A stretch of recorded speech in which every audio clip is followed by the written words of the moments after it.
Selamünaleyküm kıymetli dostlar, Dost TV'nin kıymetli izleyicileri. Yepyeni bir çocuk ve aile rehberi programı ile yeniden karşınızdayım. Bendeniz Ebubekir Ertem. Hoş geldiniz, sefalar getirdiniz. Bugün programımızda Ramazan ayını işleyeceğiz. Ramazan ayında aile olmak ve çocuk olmak. Biliyorsunuz 13 gün kaldı Ramazan ayına ve öncesinden bir seferberlik, bir hazırlık gerektiriyor. Çünkü biliyoruz ki Ramazan'ın heyecanı ve Ramazan'ı beklemek imandandır. Bir insanın en sevdiğini, uzaklardan geleceğinin haberini alması, bir sevenin sevdiğine kavuşacağının haberini alması ya da en sevdiğiniz, en arzu ettiğiniz bir sınav sonucuna ulaşmak, bir iş haberi almak, bunların her birine verdiğimiz sevgi ve muhabbetten daha büyük bir sevgiyle biz Ramazan'ı beklememiz ve Ramazan'ın coşkusunu yaşamamız gerekiyor. Tıpkı belki de uzun zamandır ailesine kavuşamayan birinin ailesine kavuşması gibi, çocuğu olmayan bir insanın çocuğunun olması veya çocuğuna kavuşması gibi. Bugün bu kavuşmayı, bu muhabbeti, bu imani yansımayı, inanç yansımasını psikososyal yönden, psikolojik yönden değerlendirmeye çalışacağız. Vaktimiz el verdiği müddetçe. Biliyorsunuz programımızın genelde birinci kısmında konularımızı işliyoruz. Psikolojik veya pedagojik açıdan, sosyal açıdan ailemize ve çocuk eğitimine, evlilik ilişkimize farkındalık katacak bazı ipuçlarını arıyoruz. İkinci kısmında ise sorulara cevap vermeye çalışıyoruz. Sizden gelen çocuk ve aile rehberi@gmail.com mail adresine veya telefonlarımıza gelen WhatsApp mesajlarına gelen soruları cevaplamaya çalışıyoruz. Bununla birlikte aslında bir taraftan bazı konuları gündem etmeye çalışırken diğer taraftan da sizin gerçek hayatta birebir karşılaştığınız sorulara çocuk ve aile üzerinden belki ailemizdeki birlikteliği daha kaliteli hale getirmek çabasıyla ve çocukla iletişimi daha güzel hale getirmek çabasıyla gerçekçi yaşanan sorunlar üzerinden de konularımızı işlemeye çalışıyoruz. Bugün de böyle bir program olacak inşallah. Ramazan geliyor ve biz Ramazan'a ne kadar hazırız? Biliyoruz ki Ramazan'a hazır olmak belki de en güzel şey de olsa beklemediğiniz birine karşı mahcup olmak gibi oluyor bazen. Mesela evlerimiz ne kadar hazır Ramazan'a? Odalarımız, köşelerimiz ne kadar hazır? Çocuklarımız varsa eğer çocuklarımızla birlikte ne kadar hazırız? Çocukların da Ramazan coşkusunu, Ramazan sevgisini aslında gelmeden önce yavaş yavaş yaşaması gerektiği günlerden geçiyoruz. Bugünden itibaren, yarından itibaren Ramazan'a her yaklaştığımız anda aslında aynı heyecanı evlerimizde yaşayabiliriz. Bir de ilişkilerimize ne kadar hazırız? Biliyoruz ki Ramazan'da bir şeyleri yaşamak, öğretmek aynı zamanda ilişki kalitesinden de geçiyor. Bir çocuğu örneğin eğiten şey anne baba ve en az onun kadar önemli olan anne baba arasındaki ilişki diyoruz. Ramazan atmosferinde de mesela bu ilişki önemli ve Ramazan ayı gelmeden bir şeyler yapmamız gerekiyor. Bu ilişkiyi tamir etmemiz gerekiyor. Bu ilişkiyi düzenlememiz gerekiyor. Belki de bu zamana kadar yapmadığımız bir şeyleri yapmamız gerekiyor. Öyle değil mi? Önemli bir söz vardır. Aynı şeyleri yaparak farklı sonuçlar beklemek beyhude bir çabadır. Hatta daha ağır bir ifadesi var ama ben onu kullanamıyorum.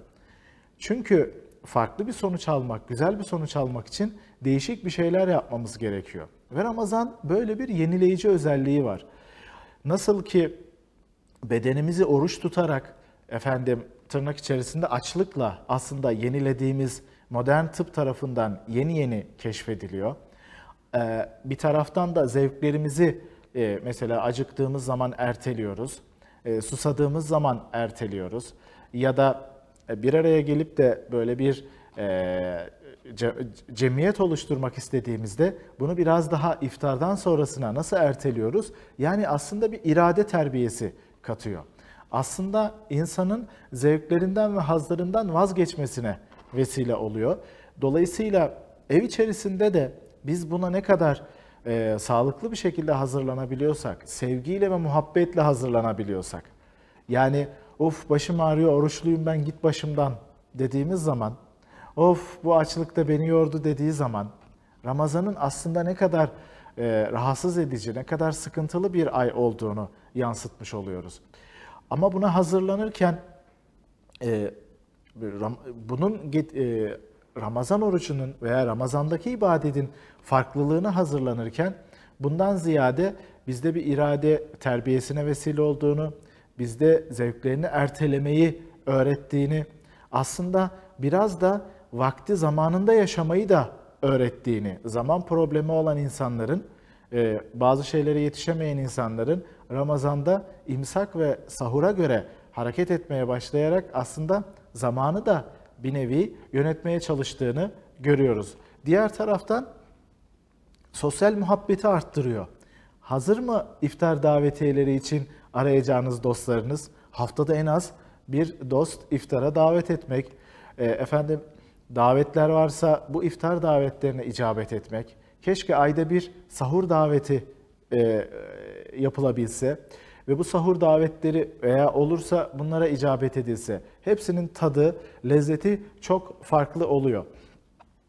Diğer taraftan çocuklarımızla birlikte bazen küçük çocuklarımızla tekne orucu dediğimiz geleneğimizden gelen böyle bir durum da var. Yani çocuklar sabahleyin yemek yemiyor, öğlen yemek, yani oruç açıyorlar.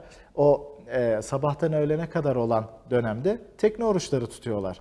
Onlar da bizimle birlikte aslında Ramazan'ın heyecanını yaşıyorlar. Bir Ramazan köşemiz oluyor. Orayı süslüyoruz. Çocuklarla birlikte orada ibadet yapıyoruz.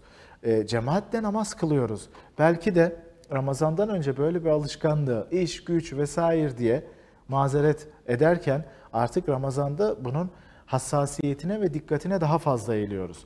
İşler bile, iş mesai saatleri bile buna göre ayarlanıyor.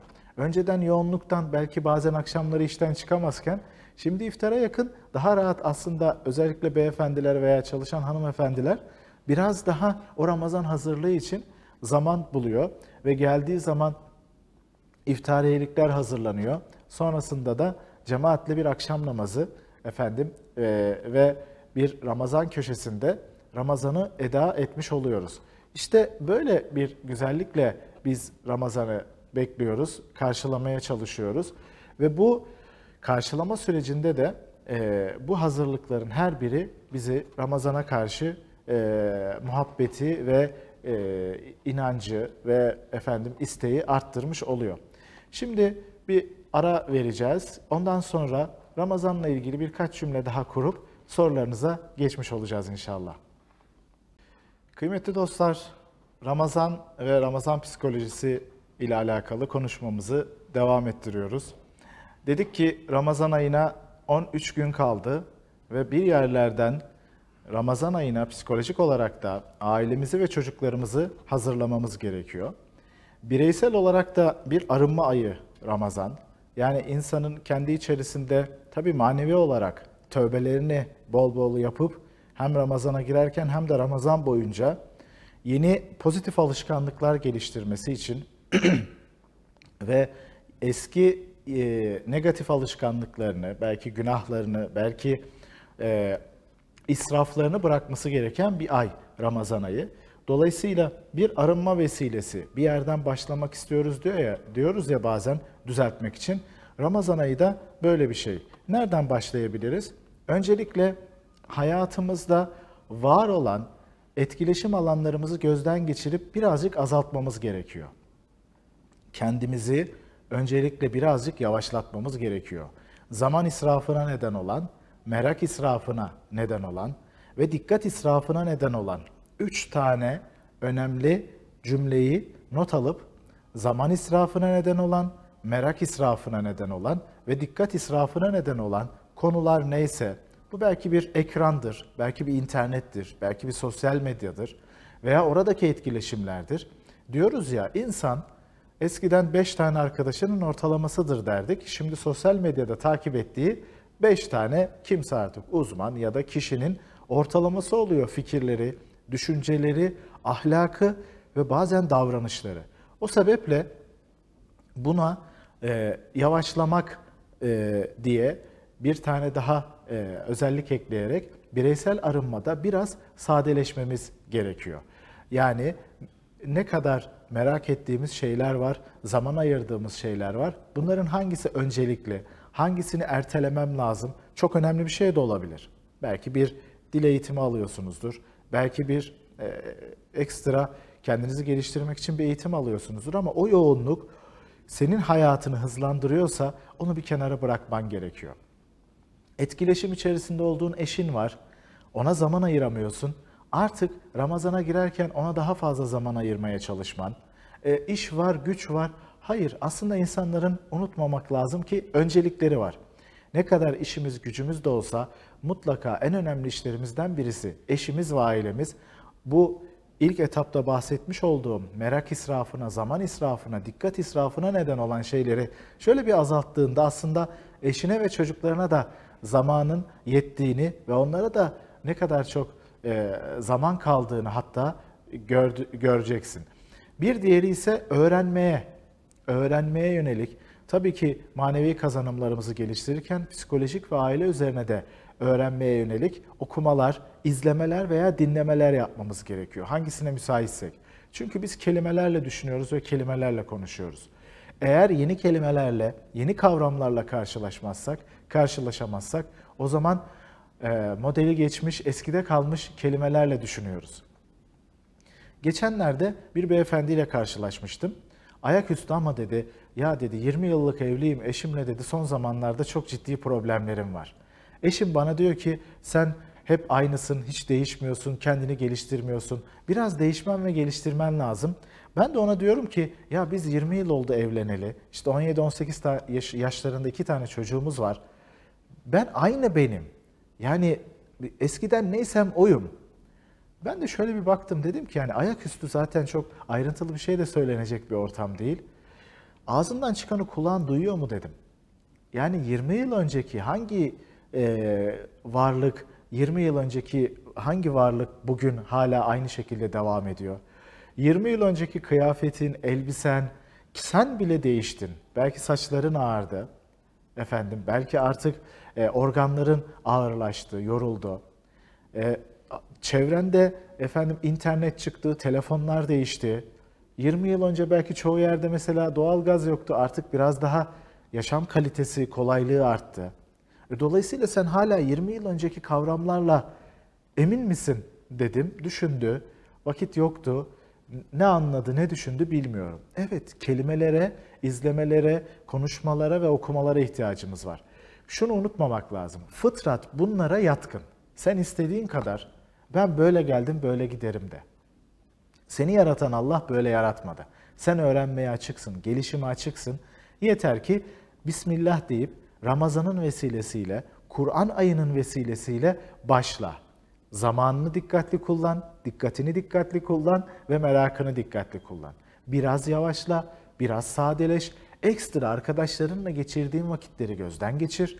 Belki akşamları çıktığın, gece yarılarına kadar birlikte vakit geçirdiğin arkadaşlarınla artık mesafe koyma zamanı. Belki izlediğin şeylerle arana mesafe koyma zamanı.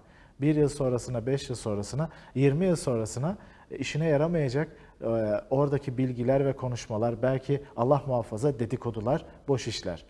Bununla birlikte eşinle istişare edebileceğin artık haftalık günler olması gerekiyor.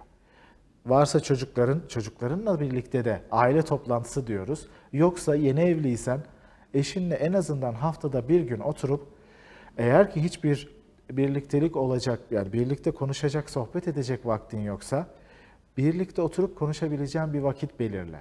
Artık pazartesi akşamları, artık çarşamba akşamları, artık pazar sabahları birbirimizi konuşalım. Dedikodu yapmayalım. Birbirimizi konuşalım, birbirimizin ihtiyaçlarını konuşalım. Bazen birbirimizin olumlu yanlarını konuşalım. Bazen birbirimizin acaba şu noktada biraz daha dikkat etsek nasıl olur diyebileceğimiz yanları konuşalım. Ama eylem diliyle konuşalım. Suçlayıcı dille değil. Ama somut, gerçekçi bir şekilde konuşalım. Mesela ya hiç bizimle ilgilenmiyorsun, bizimle ilgilen demek çok ucu açık bir şey. Şöyle yapsan bizimle daha iyi ilgilendiğini hissederiz. Bizimle birlikteyken örnek veriyorum telefonuna bakmasan, Veya kendini değiştir derken neyini değiştirsin karşındaki insan? Belki gidecek saçını düzeltecek, belki kıyafetini değiştirecek. Belki ondan istediğin somut değişebilir şey neyse, belki de sen alışkanlıkla sadece eleştiri olsun diye eleştiriyorsun. Nesi değişsin şimdi bu adamın veya bu kadının dediğimizde veya bu çocuğun? Belki sen de bilmiyorsun nesinin değişeceğini. O zaman biraz daha gerçekçi ve somut düşüncelerle ve yorumlarla birbirimize bakarız diye düşünüyorum. Mutlaka bir araya geldiğimizde en azından haftada bir defa, bir 30 dakika, bir 40 dakika, bir 50 dakika birbirimizi değerlendirmeliyiz. En az bir defa sevgimizi, neden sevdiğimizi ifade etmeliyiz. Seviyorum, seni seviyorum demek o kadar kıymetli bir şey ki şakası bile hoş. Yani ben seni sevmesem zaten birlikte olmazdım. Olsun, ben yine de duymak istiyorum. Ve neden seviyorsun? Allah rızası için seviyor olabilirsin. Birlikte güzel bir yuvaya vesile olduğu için seviyor olabilirsin. Güzelliğinden dolayı seviyor olabilirsin. Saçından, kaşından, gözünden, kıyafetinden, yaptıklarından, konuştuklarından o kadar çok sevgini ifade edeceğin sebep var ki yeter ki bir bakmak, bir görmek. İşte Ramazan vesilesiyle bu birliktelik alanlarını arttırmamız lazım. Nasıl birliktelik alanları? Fiziksel birliktelik alanı. Yani birlikte vakit geçirmeye artık daha fazla zaman ayıracağız. Sahura kalkacağız, birlikte hazırlayacağız. İftara yetişeceğiz, birlikte hazırlayacağız. İbadet hayatımızı birlikte, cemaat olacağız. Zaten iftar mecbur birlikte. Yani pek çok şey zaten Ramazan vesilesiyle birlikte oluyor. Sahura gideceğiz, iftara gideceğiz, iftara davet edeceğiz. En azından örneğin bir akşam dışarıda bir camide, en büyük camide, yaşadığın şehrin en büyük camisinde veya en yakın camisinde evden bir şeyler hazırlayıp iftara oraya gidip bir kıyısında, bir köşesinde müsait bir yerde iftar açıp biraz sonra camiye çıkıp akşam namazını eda edip teravihi beklemek. O akşam teravihi hep birlikte, en küçükten en büyüğe, çocukların da varsa birlikte eda etmek. O kadar kıymetli ve güzel ki işte diğer taraftan bu fiziksel birliktelik, sosyal birlikteliği ve duygusal birlikteliği arttırıyor. Eğlenirken, yani helal dairede eğlenirken, sevinirken, koşarken, kucaklaşırken sana da bu iyi geliyor. İşte bireysel olarak kendini iyileştirmekten yola çıkıp da aslında aileni de iyileştirmene vesile oluyor. Bu Ramazan'ı bu noktada daha kıymetli, daha pozitif, daha sağlıklı geçirip inşallah Ramazan'dan sonrasında da bu edindiğimiz alışkanlıkları 30 gün az bir zaman değil. Bugünden başlasak bir 10 gün daha 13 gün var dedik, 40 gün. Herhangi bir alışkanlığı kazanmak için 40 gün çok kıymetli ve gerçekçi bir vakit. Yapılan araştırmalar bunu gösteriyor. 40 günde 6 haftada yani ortalama ve 6 ay arası, 6 aya kadar da devam ettirdiğinde neredeyse o bir kişilik, bir karakter haline dönüşmüş oluyor. Ortak birliktelik alanlarını arttırdıkça, bir arada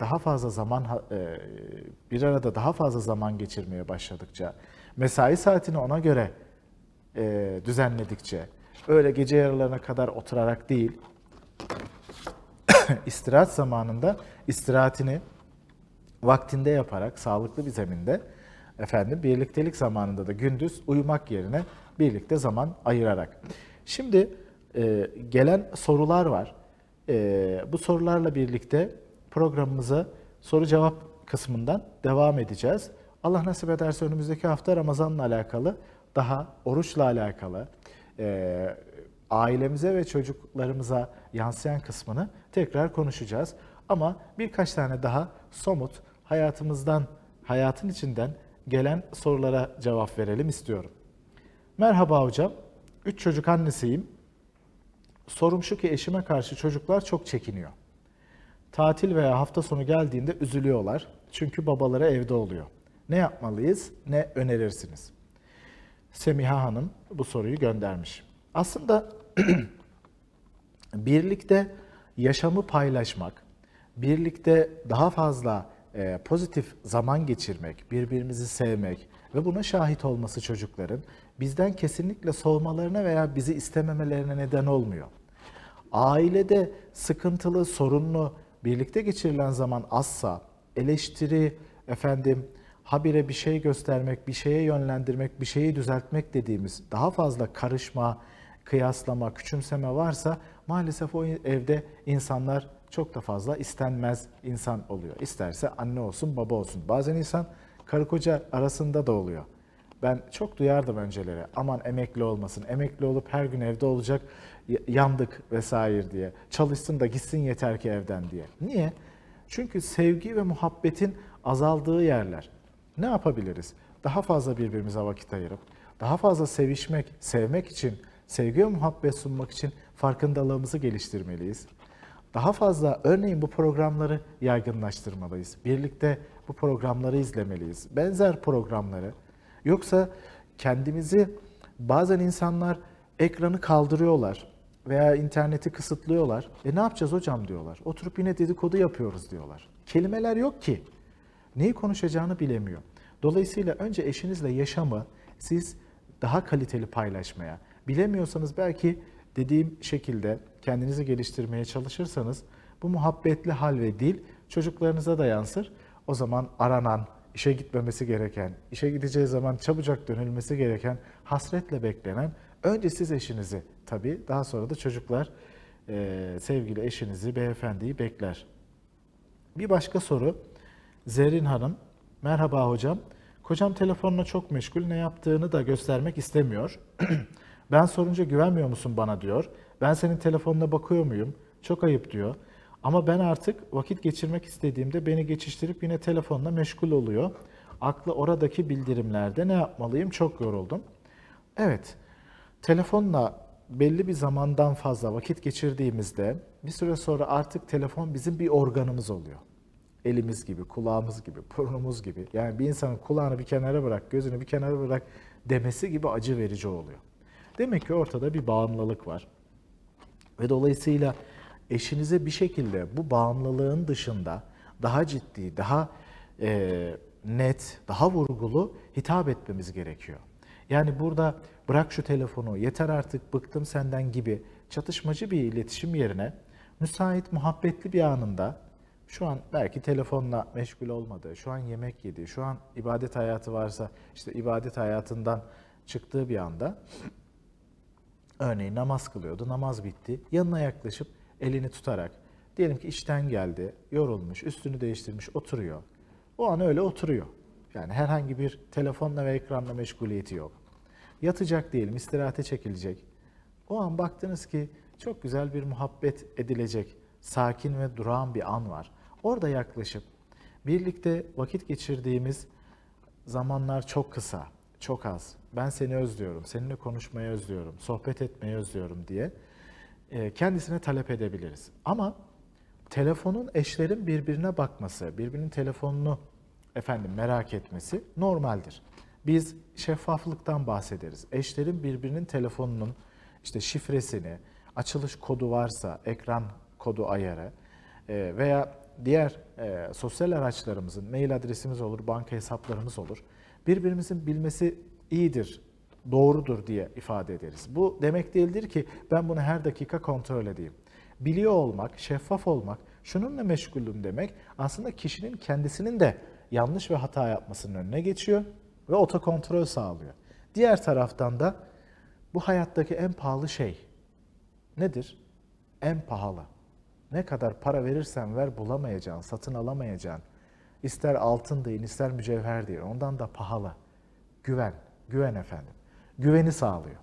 Diğer türlü güven sarsıldığı zaman, sana karşı güvenim kalmadığı zaman benim ilişkimin de, evliliğimin de, karı koca olmamın da, hatta anne babalığımın da zedelenmesine neden oluyor. Bu yüzden biz birbirimize karşı şeffaf olmalı. Yaptığımız ne varsa zaten yasak ve yanlış bir şeyse bırakmalıyız efendim. Gizli saklı da yapmamalıyız. Ne oynuyorsak, o oyun oynamak demek ki veya işte neyle meşgulsek, hani illa bir aldatmak, bir gayri ahlaki bir şey var tabii ki demek istemiyoruz ama şeffaf olmak en doğrusu, en güzeli ve bunun için de uygun dille, yumuşak dille yaklaşıp bu konuda bırakmasını rica etmek gerekiyor. Neriman Hanım'ın bir sorusu var. Kızımın yanında bir kez babasıyla tartıştık, çok korktu. Şimdi sürekli kavga edeceğiz zannediyor. Bizimle tek kalmaya korkuyor. Bu korkuyu nasıl aşabiliriz? Çok üzülüyorum, canım sıkıldı. Evet, bir yaş belirtmediği için okul öncesi dönem olarak tahmin ediyorum. Çünkü bebeklik dönemi 0-6 yaş dönemi yani ve o erken çocukluk dönemi 2-6 yaş, 3-6 yaş arası dönemde çocuklar kendi yanlarında tartışan anne babalarının genelde kendi yüzünden tartıştıklarını zannedebiliyorlar. Ben belki işte oyuncağımı kırdım, oyuncağımı düşürdüm. İşte yapılmaması gereken bir şey yaptım ya, o yüzden birbirleriyle tartışıyorlar gibi düşünebiliyorlar. Yıllar önce bir tane bilinçli, farkındalık sahibi bir hanımefendiyle bir danışmanlık vesilesiyle karşılaşmıştım. Eşi haklı ya da haksız bir vesileyle tutuklanıyor. Çocuklarının gözünün önünde 4 tane çocuğu var. En büyükten en küçüğe doğru, en küçük dışındakiler bu süreci konuşarak, ağlayarak ya da üzülerek atlatıyor. Ama o en küçük 4-5 yaşlarında ne ağlıyor ne konuşuyor. Bu buz gibiydi diyor. Üzülmüyor, sormuyor babasına nereye gitti, ne yaptı diye. Aradan bir 4-5 ay geçince diyor, bir gün başladı ağlamaya. Babamı benim yüzümden götürdüler, biliyorum. Onu benim yüzümden kaçırdılar, götürdüler, tutukladılar artık. Bu minvalde konuşma yapıyor. Neden böyle düşünüyorsun diyor. Baba bir öğretmen, yani ya da geçmiş dönemde bir öğretmenlik yapıyormuş. Ve öğretmenlik döneminde Milli Eğitim Bakanlığı'ndan öğretmenlere bir tablet veriliyor.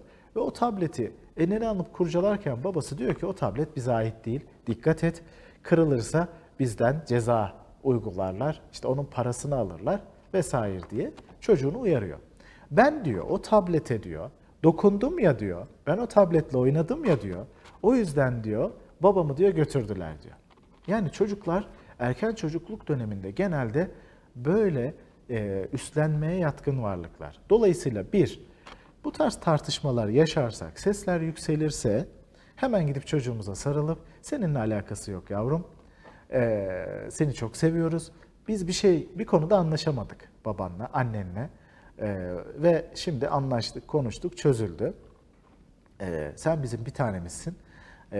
Ayrı ayrı anne de baba da çocuğuna yaklaşıp konuşursa biraz daha kaygısı azalır. Sonraki sormaları aslında kaygısını da yenmesi içindir. Eğer bu konuda ilerleyen zamanlarda yine sorular soruyorsa, yine konuşmalar yapmak istiyorsa aynı tatlılıkla, sadelikle ve sevecenlikle cevap vermek. Evet, biz tartıştık, biz birbirimizi istemeden üzdük, seni çok seviyoruz, tekrar inşallah olmayacak, canım yavrum diye sarılıp zamanın iyi ediciliğine de bırakarak, yani hokus pokus bir cümle, tamam bunu söyledim bitti değil. Zamanla azalarak yok olacak efendim. Emine Hanım'ın bir mesajı var. Merhaba hocam, 5 yaşında oğlum var, yatağında yatmıyor. Uyuyoruz beraber ama gece olunca yanımıza geliyor. Normal mi? Değilse nasıl yaklaşalım? Yoruldum. Şimdi 5 yaşındaki çocuk aslında dönem olarak yatağında yatabilir bir çocuk. Kendine ait bir odada veya farklı bir odada anne babasından ayrı kalabilir. Pedagojik açıdan, psikolojik açıdan. Ama ola ki bazı gecelerde çocuklar korkar. Ama rüzgardan korkar, ama gölgeden korkar, ama rüyasında gördüğü bir şeyden korkar. Bazen kendi çocuklarımızda da oluyor. Köpek balığı gördüm diyor, biri beni götürüyordu diyor, baba seni götürüyordu diyor, anne sana şöyle yapıyordu diyor. Uyandığında korkup yanınıza gelmese bile anlatıyorlar efendim. Bazı çocuklarsa uyanıyor.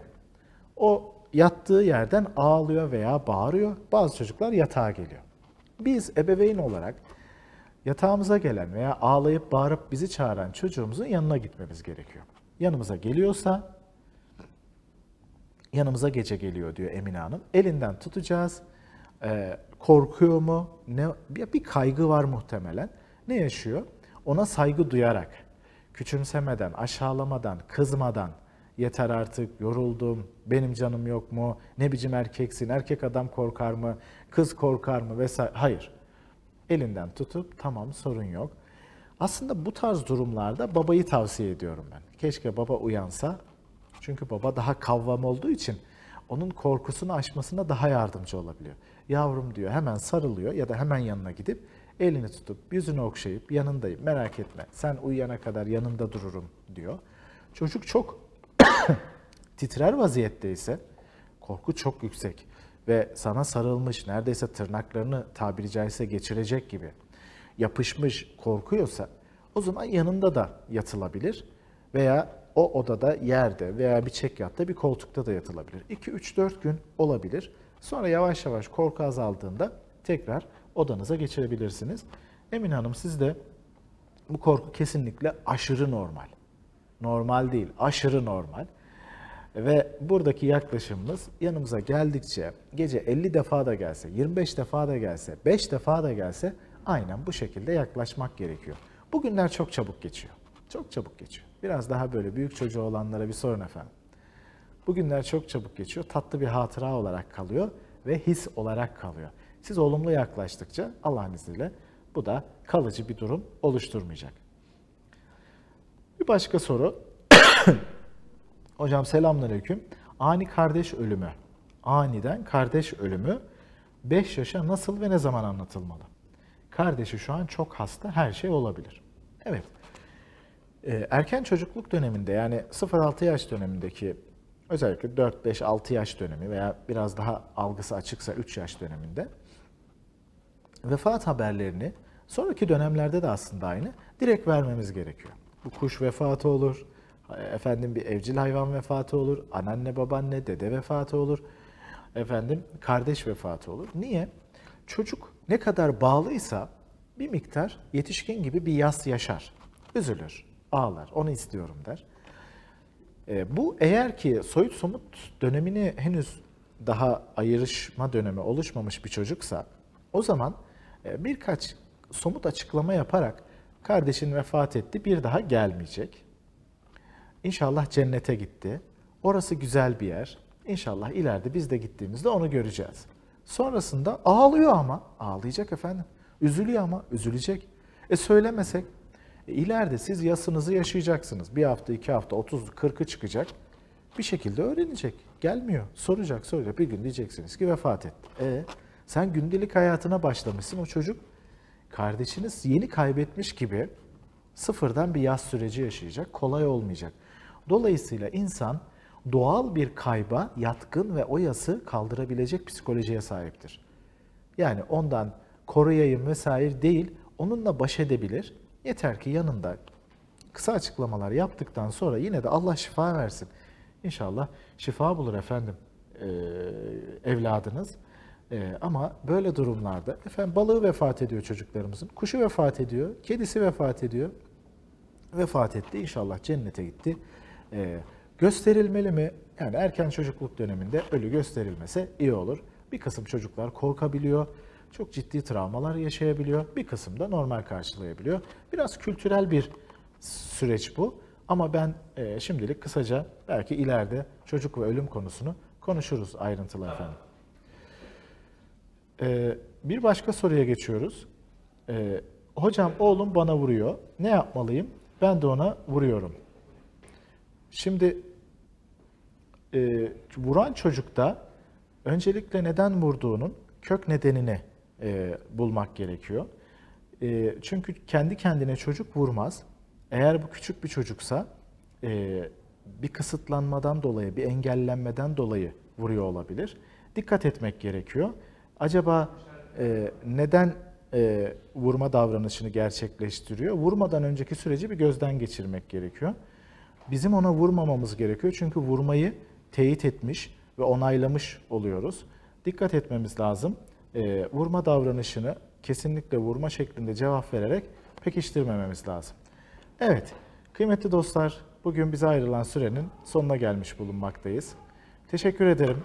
Ekranları başında bizlerle birlikte olduğunuz için. Sizin de sorularınız varsa çocuk ve aile rehberi gmail.com adresine mail atabilirsiniz. Hepinize hayırlı günler diliyorum. Hoşça kalın.